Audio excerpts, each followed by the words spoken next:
Hello students, welcome to education India. तो इस video के अंदर हम डिस्कस करने वाले हैं बीकॉम प्रोग्राम एंड ऑनर्स का lesson number 5 sales of goods act 1930 का पार्ट 2। ठीक है, ये बिजनेस लॉ की सीरीज़ होने वाली है और ये जो है इसका नेक्स्ट पार्ट है। इसका पार्ट 1 में बना चुका हूँ।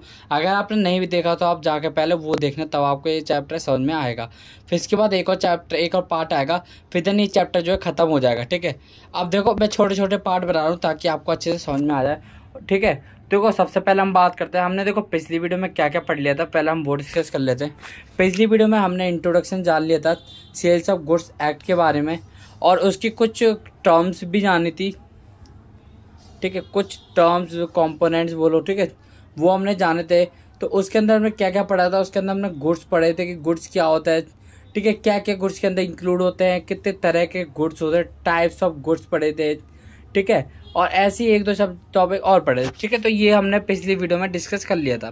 तो इस क्लास के अंदर हम डिस्कस करने वाले हैं कॉन्ट्रैक्ट ऑफ सेल्स। देखो सेल तो हमने देख लिया क्या होता है, कॉन्ट्रैक्ट ऑफ सेल क्या होता है। हमने एग्रीमेंट टू सेल भी देखा पिछली वीडियो में। ठीक है, और इस वीडियो के अंदर हम डिफरेंस पढ़ने वाले सेल और एग्रीमेंट टू सेल में।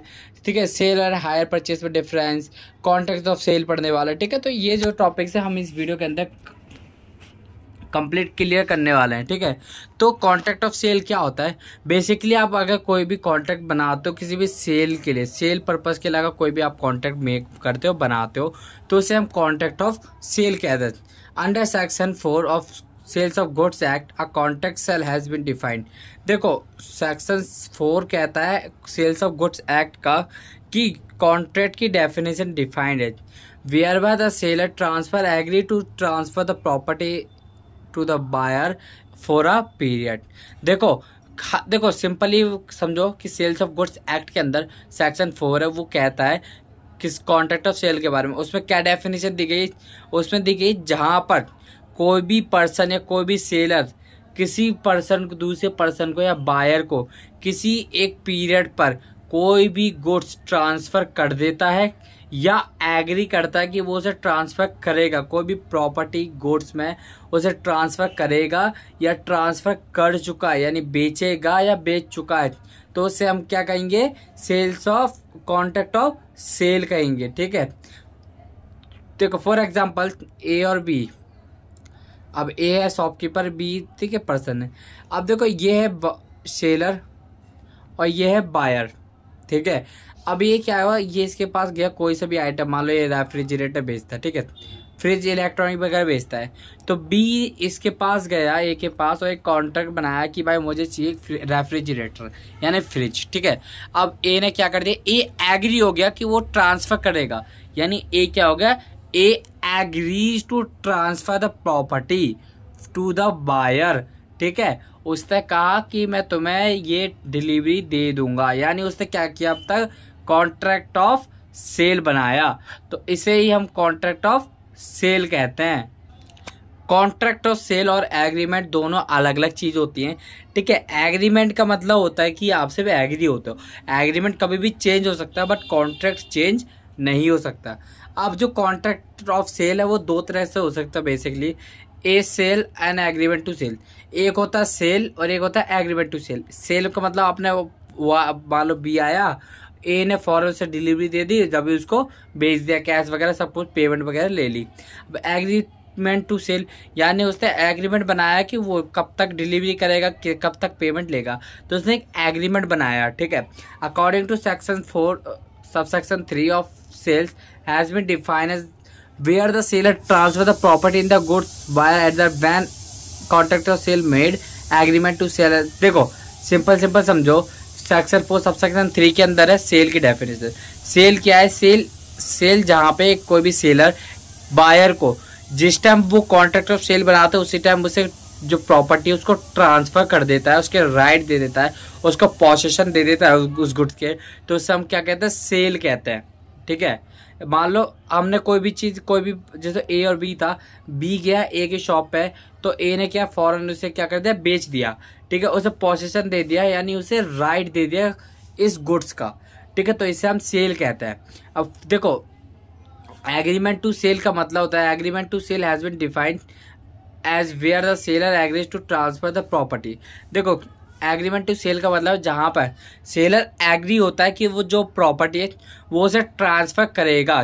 ठीक है, प्रॉपर्टी क्या है, उसे ट्रांसफर करेगा। अभी ट्रांसफर की नहीं, अभी कोई पोजीशन उसे दिया नहीं है। Buyer after the expiration of certain period, जो भी बायर को ने उसे टाइम दिया होगा कि भाई अब तक, जब तक मुझे इस टाइम तक डिलीवरी चाहिए, जब तक वो कंप्लीट नहीं हो जाता तब तक वो कॉन्ट्रैक्ट माना जाएगा, एग्रीमेंट माना जाएगा।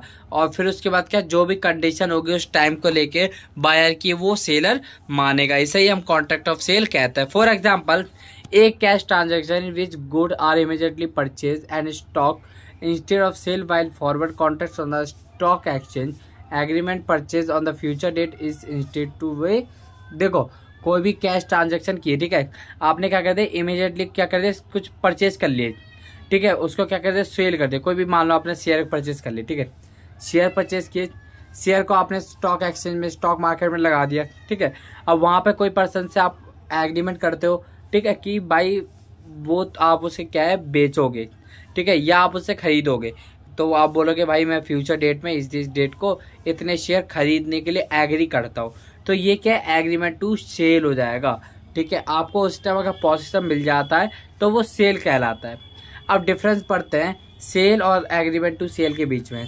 Cell, a contract where ownership of good is transfer from seller to buyer for a price, जहाँ पे जो सेलर है वो बायर को कुछ राइट्स, जो भी उसकी पोजीशन होती है उसकी गुड्स की, वो कुछ अमाउंट में, कुछ फिक्स प्राइस में उसे ट्रांसफर कर देता है।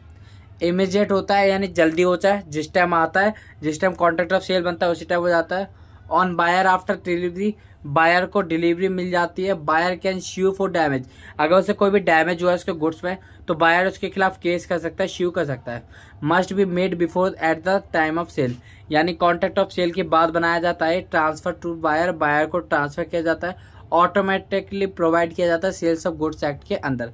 अब बात करते हैं agreement to sale. A contract where the seller promise to transfer, agreement to sale में होता है कि वो प्रॉमिस करता है ट्रांसफर करने के, कि वो ट्रांसफर करेगा। ये फ्यूचर में होता है, ये सेलर पे डिपेंड है कि वो कब वो डिलीवरी कर रहा है। और इसमें भी सिर्फ जो बायर है वो सिर्फ जब ही क्लेम कर सकता है, जब ही स्यू कर सकता है, जब उसको कोई डैमेज हो उसके गुड्स में, और उसके कोई भी जो डेट होती है वो पहले से डिफाइंड होती है। प्रॉमिस होता है कि वो बायर को ट्रांसफर करेगा। ठीक है, सिंपल एक शॉर्ट में हम दोबारा देख लेते हैं। पहला, इसमें ऑनरशिप जैसी कॉन्ट्रैक्ट ऑफ सेल बनता है वैसी ट्रांसफर हो जाती है फॉर अ प्राइस। ये एग्रीमेंट करता है कि भाई मैं क्या, तुम्हें एग्री करता हूँ, तुम्हें इस इतने तक अभी तुम्हारी डिलीवरी मिल जाएगी। ये इमीडिएटली होता है, ये फ्यूचर पे होता है। इसमें डैमेजेस के लिए जो भी स्पेसिफिक परफॉर्मेंस होता है उसके लिए स्यू कर सकता है। इसमें ओनली डैमेजेस के लिए स्यू कर सकता है।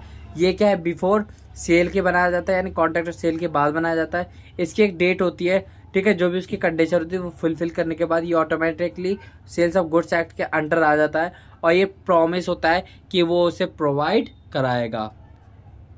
अब सेल और हायर परचेज के बीच में डिफरेंस, ठीक है, सेल और हायर बीच में, इस sale is govern by sales of goods act. जो सेल है वो किसके द्वारा गवर्न होती है, सेल्स ऑफ गुड्स एक्ट 1930 के अंदर गवर्न होती है। ठीक है, और हायर परचेज किसके अंदर होती है, हायर परचेज एक्ट 1972 के अंदर गवर्न होती है। In case of sale the ownership of goods is transferred buyer immediately. Sale के अंदर क्या है, जो गुड्स की पोसेशन ऑनरशिप होती है वो इमीडिएटली, जैसे वो कॉन्ट्रैक्ट ऑफ सेल बनाता है उसके बाद ही, ठीक है, वो क्या ट्रांसफर कर देते हैं जो भी राइट ऑनरशिप होता है उसे। ठीक है, in case of hire purchase ownership of goods is transfer by on the payment, जब तक बायर को सारे इंस्टॉलमेंट पे नहीं करेगा तब तक हायर परचेज के अंदर उसे पूरी ऑनरशिप नहीं दी जाएगी। सेल के अंदर ऐसा नहीं, सेल के अंदर जैसी सेल का कॉन्ट्रैक्ट बना, ठीक है, फिर वो इमीडिएटली उसको क्या कर देगा, राइट ट्रांसफर कर देगा। In case of sale buyer makes in payment in lump sum, जहाँ पे देखो उस केस में होता है जहाँ पे जो बायर है वो लमसम अमाउंट कुछ दे देते कि भाई मैं अभी इतना दे सकता हूँ, बाकी बाद में दूंगा। ठीक है, और इसमें सारी जब तक इंस्टॉलमेंट पे नहीं हो जाएगी जब तक आपको ऑनरशिप नहीं दी जाएगी। द बायर पे only for a price of goods, यहाँ पे सिर्फ ऑनर क्या है, गुड्स का प्राइस ही पे करता है। Hire purchase page for price of goods also amount of interest, यानी देखो हायर परचेज क्या होता है, जब आप किसी से भी इंटरेस्ट पे यानी EMI पे आप कोई भी गुड्स खरीदते हो, ठीक है, तो उससे क्या करता है इंस्टॉलमेंट्स पे, तो उसमें क्या है आपको एक तो प्लस उसका वो देना पड़ता है जो भी गुड्स का प्राइस होता है, प्लस जो भी उसका इंटरेस्ट होगा वो भी आपको वहाँ देना पड़ता है। Non payment consideration seller takes back, जिस भी सेलर को पैसा नहीं मिलता तो वो क्या अपने गुड्स को वापस ले सकता है लीगली बायर से, ठीक है। यहाँ पे इंस्टॉलमेंट पे करने के बाद ही वो प्रोसेसन देता है, तो इसमें कोई वो है ही नहीं कि वो पैसा दे ना दे। Once the sale has been taken place, जहाँ पे अगर एक बार सेल हो जाए तो उसे टर्मिनेट नहीं किया जा सकता, यानी कैंसिल नहीं किया जाता। बस यहाँ पे किया जा सकता है अगर आपने कोई भी इंस्टॉलमेंट नहीं दी, मिस कर दी तो।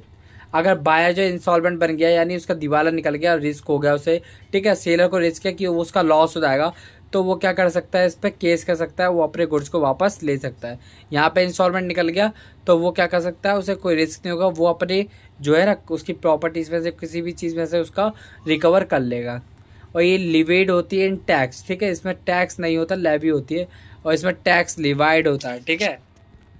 ये था हमारा हायर परचेज का कॉन्सेप्ट। अब बात करते हैं सेल्स एंड बार्टर सिस्टम और एक्सचेंज। सेल्स, देखो सेल्स का तो आपने पढ़ लिया, बार्टर सिस्टम और एक्सचेंज सिस्टम क्या था।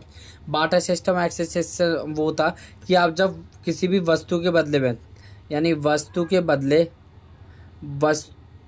वस्तु का लेन देन, वस्तु के बदले वस्तु का लेन देन जब भी आप करते हो उसे हम बार्टर सिस्टम और एक्सचेंज सिस्टम कहते हैं। यानी आप किसी भी गुड्स के बदले में गुड्स की डील करते हो, ठीक है, आपको यहाँ पैसा से नहीं, आप सीधा किसी भी कोई भी गुड्स है उसके बदले में किसी भी गुड्स से क्या कर सकते हो, आप कॉन्ट्रैक्ट बनाते हो। फॉर एग्जांपल आपको मान लो चीनी चाहिए, ठीक है, और दूसरे पर्सन को चाहिए आटा। आपके पास आटा है, उसके पास चीनी, तो आप क्या अपनी चीनी उसे दे दोगे, उसका आटा आप खुद रख लोगे। पहले क्या था, जो अमाउंट था ना वो फिक्स नहीं था, यानी सुई और घोड़ा दोनों बराबर था, 1 रुपए की सुई, लाखों का घोड़ा, दोनों बराबर प्राइस माना जाता था, ठीक है। सुई के बदले घोड़ा, घोड़े के बदले में सुई ली जाती थी, और वहाँ पे क्या है प्राइस डिटरमाइन नहीं होता था। Where transfer property of goods takes place of a price, जहाँ पे आप कोई भी गुड्स या प्रॉपर्टी ऑफ गुड्स को ट्रांसफर करने के लिए कोई भी एक सर्टेन प्राइस देते हो उसे हम सेल कहते हैं। बट वेयर गुड्स एक्सचेंज, जहाँ पे गुड्स के बदले गुड्स लिया जाता था, जहाँ पे एक्सचेंज किया जाता था उस डील को हम बार्टर सिस्टम कहते थे। इसको सेल नहीं कह सकते, बस सिमिलरली सेल होता है, ठीक है। When money is exchange for money, जहाँ पे मनी के बदले में मनी, यानी पैसे के बदले में पैसा एक्सचेंज हो गया, या कोई भी गुड्स के बदले में गुड्स एक्सचेंज होगा, तो वो सेल नहीं कहलाता। इट्स कॉल्ड अ एक्सचेंज, यानी उसने एक्सचेंज किया है, उसने अपने थिंग को दूसरी की थिंग से बदला है। But when consideration of transaction is partly in money and partly goods it's, यानी आप देखो अगर मान लो आप पार्टली पेमेंट तो मनी में कर रहे हो, यानी पार्टली क्या पैसा दे रहे हो, और पार्टली कोई भी गुड्स दे रहे हो, तो इसे हम सेल करेंगे। अगर आप पार्टली मनी और पार्टली गुड्स में डील कर रहे हो तो इसे ही हम सेल कहते हैं। अब कंडीशन ऑफ वारंटी क्या होती है। कंडीशन होती है जैसे आप कोई भी मान लो कोई भी गुड्स खरीद रहे हो, ठीक है, तो आप उसमें कोई भी कंडीशन रखते हो, तो क्या होती है, condition are set stipulated the contract where warranties are considered. तो consideration are set speculated of transaction where warranties are consider additional set of rules, यानी जहाँ पे वारंटीज होती है और कंडीशन होती है कि देख भाई अगर ये कंडीशन है तो ये वारंटी काम आएगी तेरे, तो ये हम कहते हैं कंडीशन, ठीक है। For example Sohan wants to purchase a horse from Ravi. Sohan क्या है, रवि से घोड़ा खरीदने गया, ठीक है, which can run at speed of 50 kilometre per hour, यानी जो रवि का घोड़ा था उसने कहा था कि जो उसका घोड़ा है वो 50 किलो पर आवर की स्पीड से दौड़ सकता है, स्पीड है उसकी, ठीक है। Ravi saw a horse and says that this horse is well suited for you, और रवि ने वो घोड़ा दिखाया सोहन को, और सोहन को कहा कि भाई ये तेरे लिए एकदम सूट करता है। Sohan by the horse, Sohan ने क्या कर दिया, बाय कर लिया। फिर उसके बाद जब वो उसकी राइड कर रहा था तो उसने नोटिस किया, उसको पता चला कि वो सिर्फ 30 किलोमीटर पर आवर की स्पीड से ही दौड़ सकता है, स्पीड उसकी इतनी ही है, ठीक है। तो ये क्या है, कंडीशन दी थी कि भाई मुझे 50 किलोमीटर पर आवर का घोड़ा ही चाहिए, बट इसने 30 किलोमीटर पर आवर का घोड़ा इसे पकड़ा दिया। अब meaning of warranty, warranty is additional stipulate return guarantees collateral to main purpose of the contract. देखो वारंटी का मतलब होता है जब भी आप कोई भी थिंग खरीदते हो, कोई भी गुड्स खरीदते हो, उसकी एक रिटर्न गारंटी होती है, लिखी हुई होती है कि भाई अगर इतने टाइम तक आपका ये सामान डैमेज हो जाता है, ख़राब हो जाता है, तो इसकी गारंटी हम देते हैं। जैसे आप आजकल मोबाइल फ़ोन लेने जाते हो, ठीक है, कोई भी आप मोबाइल फ़ोन ले लो तो उसमें 6 मंथ की वारंटी, तो 6 मंथ की वारंटी कंपनी की तरफ से आती है। अगर आपका कोई भी सॉफ्टवेयर इशू आ जाता है, कोई भी अगर अंदर की प्रॉब्लम होती है तो उसकी होती है, ठीक है। अगर आपने डिस्प्ले वगैरह तोड़ दी या बाहर का कुछ हो गया नुकसान, डैमेज वगैरह, तो वो सही नहीं होगा। इस वारंटी के अंदर वो कवर नहीं होगा। 6 मंथ में सिर्फ आपका जो भी अंदर का सामान होगा ना, सिर्फ उसमें ही वो होगा, ठीक है। तो ये होता है एक तरह से warranty. Effect of breach of warranties that aggrieved party can't be repudiated whole transaction claim for damage. देखो अगर आपने क्या है वारंटी को तोड़ दिया, यानी आपने किसी भी तरह वारंटी को नहीं फॉलो किया, या वारंटी का टाइम निकल गया, या जो उसमें शो था या उसमें लिखा हुआ था कि भाई तुम्हें इसी चीज़ की वारंटी है, अगर वो नहीं हुआ तो आप अपने क्लेम के लिए, डैमेज के क्लेम के लिए अप्लाई नहीं कर सकते हो, ठीक है। अब स्टिपुलेशन एज टू टाइम, यानी टाइम एक जो फिक्स करते हो आप। Unless different intention appear from the terms of object specified time payment are not deemed to be essence contract of sale. Contract of sale के अंदर ऐसा कोई भी स्पेसिफिकेटेड टाइम नहीं होता जिसमें आप पेमेंट करते हो। Whatever any other specified stipulation as to time of essence contract of depend on the terms of contract, यानी ये क्या टर्म्स ऑफ कॉन्ट्रैक्ट में डिपेंड होता है। But in the mercantiles contract time for delivery, जब भी आपको डिलीवरी मिल जाए, जब वो आपका क्या टाइम होता है, तो उस टाइम क्या है आपको पेमेंट देनी होती है जिस टाइम आपको डिलीवरी मिलती है। For example there was a contract of sale, यहाँ पे एक कॉन्ट्रैक्ट ऑफ सेल है, Antwerp to be shift in October. Antwerp क्या है, वर्ब क्या है, वो क्या है अक्टूबर में शिफ्ट करेगा। The buyer was not to reject deliver, यानी बायर ने क्या डिलीवरी को रिजेक्ट नहीं किया। In difference type value grade specified the goods could not be shift till November on the account strike at the port. अब port पे क्या है, जो भी पोर्ट था वहाँ जहाँ हमारे जो गुड्स है वो शिप में जाएंगे, वहाँ पे स्ट्राइक हो गई, ठीक है। अब उसका ये नहीं है कि वो नवंबर में उस गुड्स को भेजे, अक्टूबर में मैं भेज दिया था बट नवंबर में वो पहुँचे, तो वो क्या है बायर जो है वो लेने से मना कर सकता है कि भाई जो मैंने टाइम दिया था तुम टाइम से नहीं आए। स्टिपुलेशन जो भी टाइम स्टिपुलेट जो भी टाइम था उसमें आप नहीं आए, अक्टूबर में मंगाया आप नवंबर में ला रहे हो, तो स्टिपुलेट टाइम निकल गया, ठीक है। तो इस तो जो बायर है वो रिफ्यूज़ कर सकता है कि भाई मुझे अब ये गुड्स नहीं चाहिए। ये केस लॉ है था, ठीक है, 1921 में हुआ था। अब देखो ऐसा एक केस है जहाँ पे कंडीशन को हम एज अ वारंटी ट्रीट करते हैं, वॉलंटरी वेवर, ठीक है। According to section 13 subsection 1 where contract of sale has stipulation to fulfil by seller, it is in nature of condition buyer right to the breach of condition warranties damage only, this called right of waiver. देखो waiver का मतलब है कि देखो जहाँ भी आप contract of cell बनाया मान लो आपने, तो आपको क्या है जो भी आप स्टिपुलेशन टाइम के लिए जो भी आप कंडीशन देते हो या वो बायर आपको कंडीशन देता है, जब भी आप उसे फुलफिल करते हो, राइट होता है बायर के पास कि वो आपने जो ब्रीच ऑफ कॉन्ट्रैक्ट है वो कंडीशन है वो अपने आपके सामने रखे, ठीक है। और अगर आप मान लो उसको ब्रीच कर देते हो यानी कॉन्ट्रैक्ट तोड़ देते हो, मान लो उसने कहा कि मुझे भाई कल के कल डिलीवरी चाहिए, ठीक है। अब मान लो आपने कल डिलीवरी नहीं कर पाई, आप जाके 1 हफ्ते बाद करवा रहे हो, तो ये ब्रीच ऑफ कॉन्ट्रैक्ट हो गया, ठीक है। इसे हम वॉलंटरी वेवर कहते हैं। तो आप क्या डैमेज अगर आपने ये क्या, तो जो वो बायर है ना वो क्या करेगा, वो डैमेज के लिए अप्लाई कर देगा कि भाई मैंने इतना टाइम दिया था, कल चाहिए था बट ये 1 हफ्ते बाद ला रहा, मेरा नुकसान हो गया इतने का, ठीक है। तो आप इसके लिए सूट कर सकते हो। For a person made an agreement with the owner, ठीक है, garage to build the body of car चेजिंग furnished by him, car was deliver up to 20th of May। ये इलस्ट्रेशन दे रखी है, ठीक है। जैसे एक पर्सन है कोई भी, उसने क्या कर दिया, गैराज के जो ऑनर था, मालिक था, उससे कॉन्ट्रैक्ट बनाया, एग्रीमेंट बनाया कि भाई तुम क्या है मेरी कार के लिए एक बॉडी बनाओगे, ठीक है। को जो भी उसने फर्नीचर जो भी चूज़ किया था, कार वॉज डिलीवर, कार जो है 20 तारीख तक 20 मई तक उसे डिलीवर करनी थी, the car was not deliver, जो कार है वो डिलीवर नहीं हुआ। Purchaser of the car did not repudiate the contract, उसके बाद ये राइट नहीं है या बाउंड नहीं है कि वो इस कॉन्ट्रैक्ट को आगे बढ़ाए।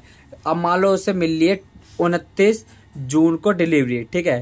ही gave a notice to garage owner of the car must possibility be delivered, यानी जो भी उसने गैरेज का मालिक था उसने उसे नोटिस दिया कि भाई मैं 25 जुलाई तक डिलीवरी कर पाऊंगा। The car was not deliver on the date but deliver letter.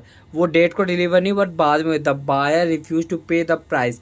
जो बायर था उसने मना कर दिया कि जो भी उसका प्राइस था उसे पे नहीं करेगा। क्यों? क्योंकि उसने टाइम से वो डिलीवरी नहीं की। The court decided the buyer has a right to repudiate यानी वो कैंसिल कर सकता है इस कॉन्ट्रैक्ट को। क्यों? क्योंकि उसने टाइम से पेमेंट या टाइम से डिलीवरी नहीं दी। Compulsory waiver for a condition. अब वेवर कंपलसरी होता है कुछ कंडीशंस के लिए। Where a contract of sale is not severable buyer has accept either completed in the parts. ठीक है, breach of contract by repudiate unless there is express implied effect.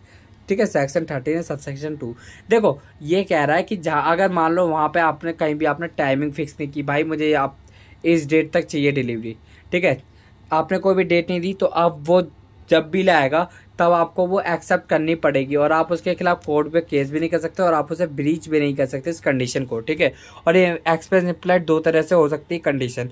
ठीक है, तो ये थे आज के हमारा टॉपिक जो हमने कंप्लीट कर लिया है। तो ये थी आज का हमारा वीडियो जिसके अंदर हमने बहुत सारे टॉपिक क्लियर किया। तो आई होप आप लोग को वीडियो अच्छी लगी होगी। वीडियो अच्छी लगी लाइक कर देना और चैनल पर ना तो चैनल को सब्सक्राइब कर देना और मेरे टेलीग्राम चैनल को ज्वाइन कर देना। और आपके जो 5th सेमेस्टर के एडमिशन है वो स्टार्ट हो चुके हैं, उसका जो लिंक है वो डिस्क्रिप्शन बॉक्स पे दे दूंगा उस वीडियो का। दूसरे चैनल में मैंने जाके वीडियो अपलोड कर दिया। ठीक है, तो मिलते हैं नेक्स्ट वीडियो में। मैं thank you so much for watching.